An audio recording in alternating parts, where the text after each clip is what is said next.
สบายดีแซลมอนสบายดีสบายดี อันเมื่อก่อนนั้นเขาว่าคือบทสบายดีกองเลยนะเป็นเคินกองนะพี่น้องเอ้ยบ่ได้เคินบ่ได้เคินบ่อายซื่อ อายซื่อ คันเคินจักซำใดอีกเนาะ เคินที่จำได้ คันบ่เคินในซำนี้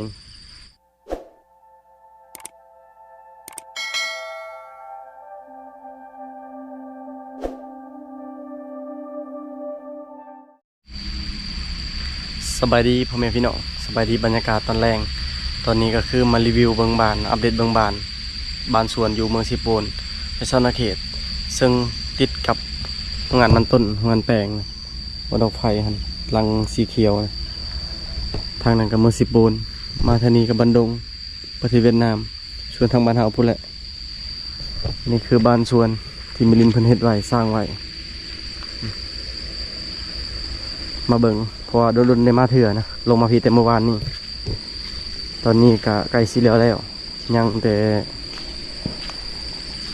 ปูพื้นปูกะโลโบกทาสีปูกะโลแล้วก็เพดานทางนอกอีกน้อยหนึ่งเพดานตัวตอนนี้ก็ใกล้แล้วมาอัปเดตมาถ่ายเบิ่งเพื่อนกับพอดีอยู่อันนี้เป็นเกิดเกาะออกมาบนชมวิวนะคือตอนแรงอันนี้โบเฮียงมาคำโพดมันจะมีพระอาทิตย์ตกตรงนี้แล้วก็พวกต้นไม้ยังก็ตัดออกแล้วส่วนมันโบเฮียงก็ขึ้นเรียบร้อยแล้วนี่ขึ้นงามปลูกแต่เดือน10พุ่นแหละที่19ที่20หากบ่ได้ทันได้เชียร์หญ้าแล้วแต่ปลูกหญ้าขึ้นหลายกว่ามันแล้วมี2ห้องพี่น้องเอ้ยทางนี้ก็บ่ทันได้ติดเพดานเพิ่นติดทางในมันแล้วก็ยังอีกบ่หลายขั้นตอนก็สิแล้วพี่น้องเอ้ยนี่อันนี้ก็คือบอลแทงน้ำบอลตั้งแทงน้ำไว้แล้วก็มีทางในเป็นบอลเก็บของใครอยากมาก็มาชมมาสัมผัสทิวทัศน์ธรรมชาติบรรยากาศยามแรงอยู่พี่ได้อันซึ่งมันอยู่จุดใจกลางระหว่างเมืองสิปูนกับบันดงตัวนี้ทำเมืองสิปูนกับประมาณ10 โลนิดๆนี่แหละแล้วก็ทางนี้มันจะเป็นทรายภูยาวเยอะเลยทรายภูหลวงไปฮอดประเทศเวียดนามแล้วก็ยาวไปพุ่นเลยภูหอดเมืองทาปังทองอ้อมรอบโดยภูบนเฮาอยู่ในจุดสูงอลีอลอสูงสุดถ้าบนอื่นมันสิต่ำลงนะบนเฮาอยู่เป็นบนจุดสูงซึ่งห่างจากเส้นทางเล็กเก่านี่ประมาณวัง30 เมตร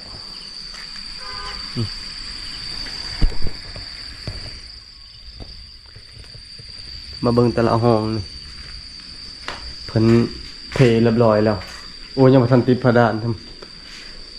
ยังบ่ทันติดเพดานห้องนี้จะประมาณ3 เมตรบ่มันจะเป็น3 คูณ 3หรือว่าเท่าใดนี่แหละบ่ได้แทกเบิ่งมี2ปงเยี่ยมแล้วก็2ลมทางทิศตะวันตกทิศเหนือทางหลังทิศใต้แล้วก็ทิศตะวันออกทางนี้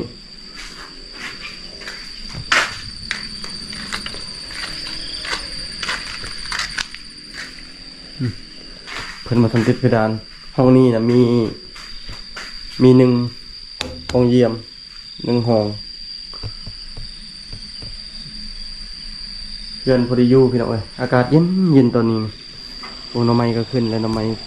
เลี้ยงน้องมารีวิวคร่าวๆให้เบิ่ง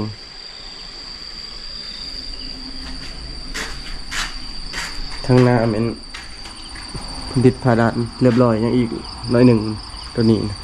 มืออื่นน่าจะติดแล้วเลยก็ยังบริไลขั้นตอนก็สิแล้ว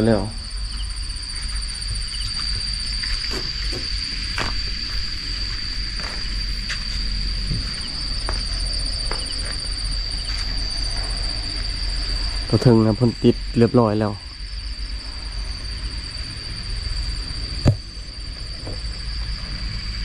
อันนี้เป็นแทงน้ำเป็นบอลเก็บของ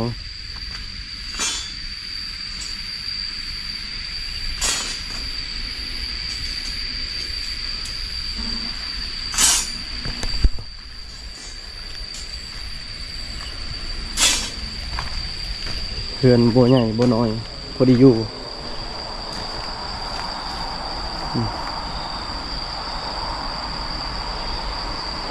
ถ้าเบิ่งบัดมันแล้วเพิ่นละสิพาให้เบิ่งอีกเทื่อหนึงเพราะเฮาก็บ่ค่อยมีเวลามาถ่ายก็ลงมาดุๆอยู่อาทิตย์หนึงบ่หรือ 2-3 มื้อได้ลงมา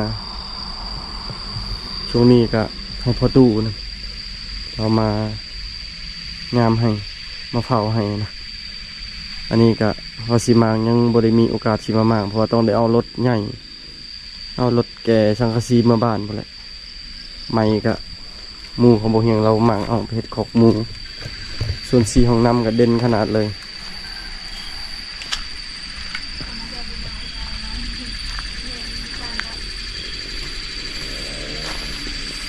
คร่าวๆเท่านี้แหละพี่น้องเลยรีวิวแบบให้เบิ้งคร่าวๆนี่เป็นบ้านหลังเก่าชีวิตปัสสิออกอะไรแล้วพอออกปะนี่แหละนี่เป็นห้องน้ำนี่เป็นบ้านหลังใหม่แล้วก็มีแทงน้ำต่อมาก็สะดวกสบายเป็นวันอย่างชีก็ออกเองเห็ดเป็นห้องครัวอีกห้องหนึ่งก็ยังมีเสาอยู่2 เสาก็เห็ดห้องครัวไว้ถ้าเฮ็ดน้ำครัวก็ถือว่าเป็นรังใหญ่อยู่เลย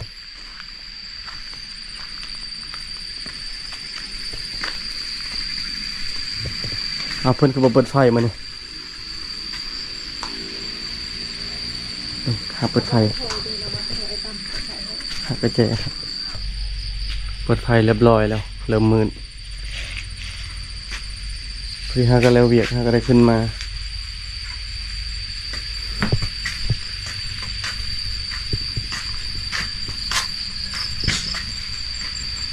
บัดแล้วคักพอแหละจึงคิดได้อนามัยเท่านี้โอ้หัวสีไข่ขึ้นแล้วนายยอดปลูกไว้นี่กับผักบัวแล้วก็มีอย่างอินดอกอย่างอีกเมื่อนี้พิมลเป็นแฟนของเป็นพัวของอัน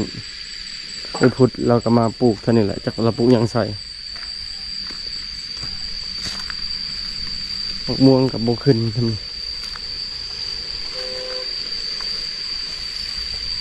แล้วก็ทุเรียนตายแล้วไปจากทุเรียนก็บ่เห็นเลยทุเรียน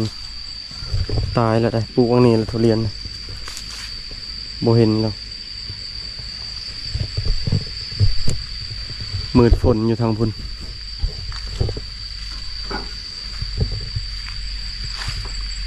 กระเบื้องกับเรือลายแผ่นอยู่กระเบื้องประมาณ20-30 แผ่นพุ่นแหละ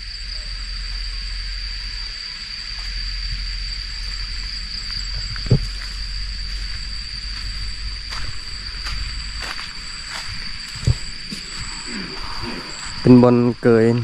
กว้างคัก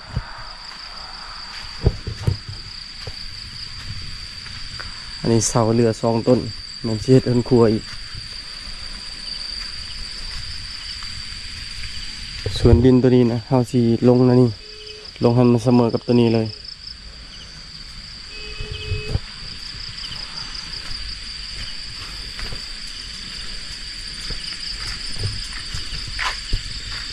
สบายดีแซลมอนสบายดีสบายดี อันมือก่อนนั้นเขาว่าคือบทสบายดีกองเลยนะเคินกองนะพี่น้องเอ้ย บ่ได้เคิน บ่ได้เคินบ่อายซื่อ อายซื่อ คันเคินจักซำได้อีกเนาะ เคินที่ซ้ำได้ ขนาดบ่เคินได้ซำนี้ป๊อบผูเท่านั้นงามเลยเนาะ คนน้ำนะ งามเลยจ้ะอันนี้ก็ทางผ่านเข้าไปในมีหลายหมู่บ้านอีกส่วนหลายเขาจะปลูก บ้านตัว มันต้น บ้านกะลุบใน กระลุก กะลุบจักอีกบ้านยังไงอีกตัวกะลุบกะแรงจักอีกอยังเนี่ยไปพุ่นนะมีหลายบ้านอยู่จะเคยไปบ่ บ่เคยมาฮอดแต่นี่นะ น้องตัวนี้เคยไป เคยได้ เข้า ยินแต่ชื่อ เข้าไปเทื่อนึง เคยได้ยินแต่ชื่อแต่บ่รู้จักว่าเป็นบ้าน คันเอาจักรนี่ตัดออกแล้วมันสิขึ้นแล้วมันเนี่ยเนาะ คือเน่ามันเนี่ย มีอะไรกูเสียงจักจันเท่านี้คุมนำก็จะลุมบนคุมนำยับเล็กยับตะปูนี่เพิ่นสิเฮ็ดน่าสิประมาณนี้แหละประมาณเพียงเล็กนี่แหละเพิ่นสิเกาะออกแบบแผ เห็ดเป็นเกยออกบนนังชมวิวแล้วก็เกยทางนาพุ่นไปจะได้พี่น้องงามอยู่บ่สำนีนะ2 ห้องนอนขันมาหลายคนกับพวกแหละนอนเฮือนครัวนำ เด้เท่านี้เด้ นอนนี่นำบ่เมาเลยนอนนี่เลยเมาบ่ เมาเลยนอนนี่เลย คักเนาะเย็นคักเลยยุงกลับเลยนี่ โอ้เมาจะบ่เมื่อต้อง บันแล้วก่อนนี่แล้วก็คือสิคักกว่านี้พอดินตัวนี้นะก็สิทมให้เพียงกับตัวนี้เลย ดินพวกนี้นะให้เขา เพลงนี้เลย ปรับแมนให้เขาปรับลงพอดีเลย ที่ไม่ได้มาตื้อในสมอง เอามายันเอามาอยู่ ดินกับราคาถืออยู่10 เมตรก่อน600,000บักตอมนั่นเอามานะ ทั้งหัวจะมาเอา เฮ้ยมาแล้วมาเปิดไฟ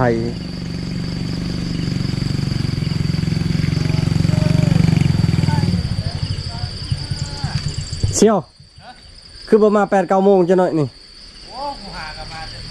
โอ้หางมาแต่เมือง มาแบบนี้แล้วนะมาแบบบ่ต้องโทรอีกเนาะโอ้เดี๋ยวนี้ตัดผมแล้วหล่อได้เดี๋ยวนี้ เบิ่งเมย์เพิ่นแล้วโอ้ยอยู่เพิ่นอันนั้นชิดผมมื้อนั้นเพิ่นอะไรว่าอันนั้นแม่น้ำเพชรว่าคอที่หักตาย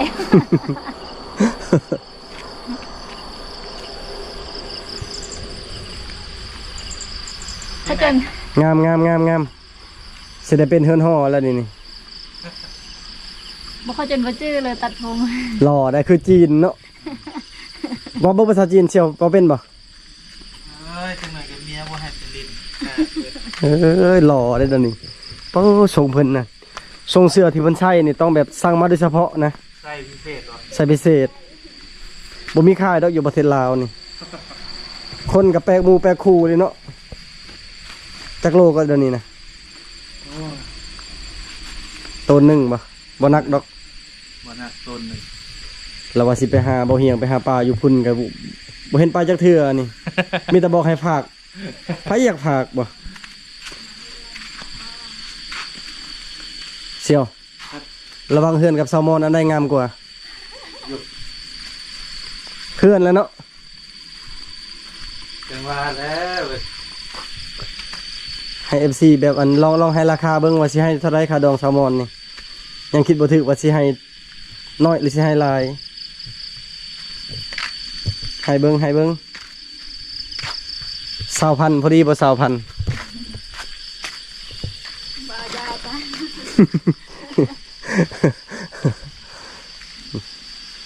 เริ่มมืดแล้วนะพี่น้องไอ้นี่คัน20,000เอายาบ่ บ่เอาไปยาว เนาะบ่แพงดอก สิได้ห้องเพลงอินตาลาแหละ บันแล้วนี่ยันบันเลงตลอดแล้วอย่าผีตึมอยู่นี่นะยังสิมาแลนไฟแลนนำอีกนี่พอสมปองเพิ่นว่าสิข้ามมา เมื่อไรคนนะ ยังบ่ฮู้ก็เจ้ากระทาเพิ่นแล้วนี่นะบ่ฮู้สิมามื้อใดป้อตะเวนนี่ก็จะมันตกไวอลิน เริ่มมืดแล้ว แล้วถ้าก็แล้วเวียกมีงานมันต้นรถเท่านี้นะบ่ได้ไกลนะดอกไฟหุงแม่นแหละ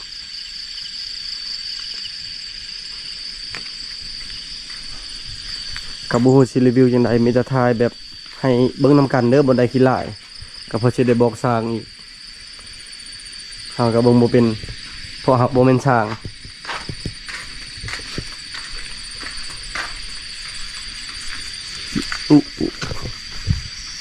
อีกจักมือเสียวจังแล้วนี่อีกจักมือ โดนแล้ว ดนเนาะโบกเป็นเพดานยังบ่ทันแล้ว เพดาน เป็นเพดานโบกปุกะโลทาสี พอดีท่านมีดอกมีเดือนที่2 ทันบ่ ท่าน จัดดองอยู่พี่บ่ แล้วที่นี่แล้วสบาย บ่มีเดินแล้วจัดอยู่นี่ อ้าวกระทมรถอะไรมันต้นนี่ ปาดลงทุนปานนั้นพุ่นได้ เด็กฝากนั่นก็มากออกเลยข อ๋ อ อง แม่ เด็กเดินมา บ่ได้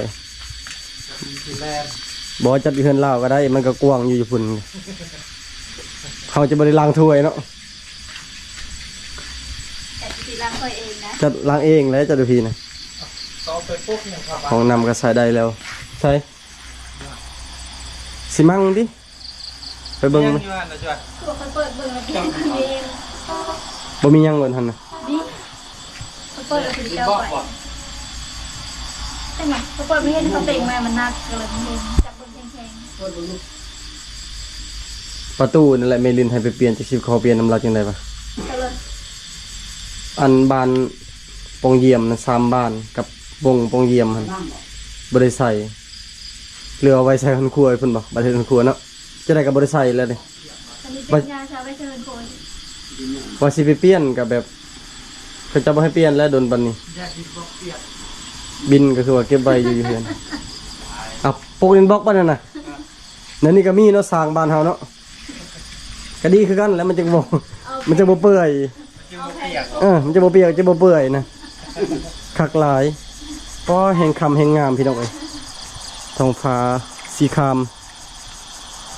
ท้องฟ้าสีครามยามแลงผู้สาวมาหานี่ดอกโซลาเซลล์ม่วนอยู่เด้อพี่น้องบัดแล้วนี่เฮาก็สิได้ปรับเพียงอันนี้แล้วก็ปลูกหญ้าใส่อนามัยออกเบิดเท่านี้งามมาพักผ่อนคลายชมวิวถ้า FC คนใดอยากมาลินมาเที่ยวมาเมืองสิโปนก็ทักทามหาบ่เฮียงได้เด้ออยู่เท่านี้แหละมาพักมาเช้าได้ค่าพักฟรีค่าใช้จ่ายค่ากินอยู่จ่ายเองค่ากินนั่นจ่ายเองเพอเฮาบ่ได้ค่อยมีตลาดเท่านี้มีอยู่เขาขายแต่ว่ามันมีบ่หลายนะส่วนหลายมันเข้าไปซื้อเมืองสิโปนพุ่นแหละทางเมืองสิโปนมืดคักอะไรอันนี้ก็เมืองสิโปนคือกันแต่ว่าบ่แม่นจุดใจกลางเมือง ช่วยให้ยังกินมื้อนี้ช่วย โลกินก่อนเลยฮะอะไรยัง บ่ได้หมูป่าบ่ ไปเอาปลาต้มเด้ปลาบักหลาย ไอ้ตามเขาเห็นที่ตลาดแล้วค่อยมีชื่อเจอเลยแหละ โอ้ย ๆ ขี่รถไกลกันอยู่ คือจีนไกลใช่อีก เอ้ยกายอยู่อันแถวอันนี้เลยตอนเข้าไป ในเขตตะปาดนะมันห้องใช่ปะก็บ่จับกิน บอกคันไอ้เฮียไม่ว่าอันนั้นไอ้ต้มมาค่อยสนุกก็มีงูเลย นี่คือคนจีนเขาเนี่ยล่อขึ้นในบัตัดผมเนาะโอ้ เอาเมียอีกคนหนึ่งก็ว่าเนาะ เอาไหมในเขตตะปาดใช่อีก ใช่ ก็แถวนี้แหละอันห้องนะนี่นะแมนบ่แมนอีกประมาณฮอดบ่ครึ่งเดือนบ่ฮอดเนาะ โอ้ยแล้วแต่สร้างเขาแล้วนะ เข้าคือว่าเฮ็ดเดือนปลายแล้ว อันนี้มันเดือนปลายแล้วยังบ่แล้วอยู่เล็งเขาก็บ่ได้แล้วแต่เขาเมื่อใดเขาวางเขามาเฮ็ดพวกเขาเจ้าก็รับรายบอนนะตอนนี้ตื่นมาเช้ามื้อต่อมาอยู่พี่2 คืนแล้วก็กลับบ้านก่อนบัดนี้พอดีตอนนี้สิออกจากเฮือนสมอนไปหาซื้อกาวจอดเรือนี่แหละเฮือนสมอนเรากำลังเอารถออกกินข้าวเช้าแล้วเพิ่นสิออกสวนบ่เฮียงกับเมืองกับบ้านมาเฮ็ดเวียกอยู่บ้านก่อนมีเวลายังค่อยลงมาใหม่ก็เที่ยวขึ้นเที่ยวลงอยู่ตรงนั้นอยู่พี่ก็อยู่ดนก็บ่ได้เพราะเฮาบ่ทันได้แต่งงานอยู่ได้แต่อยู่ดนก็บ่เป็นหยังดอกแต่ว่าบ่เฮียงเป็นคนเกรงใจนะเกรงใจพ่อแม่เพิ่นยันเพิ่นสิคิดแนวใดนะสมอนลงมา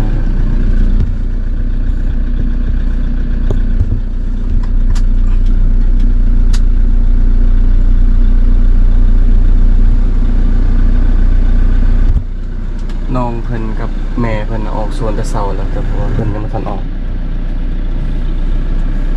ไปหาซื้อกาวจอดเรือพอสิได้ประกอบเรือแล้วมันมีแต่สำระจ่ายค่าสร้างเรือยใหม่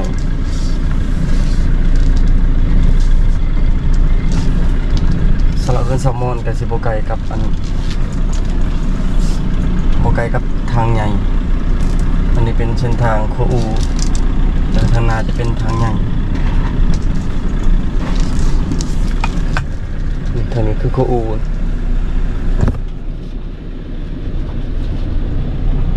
โคอูแล้วก็ครัว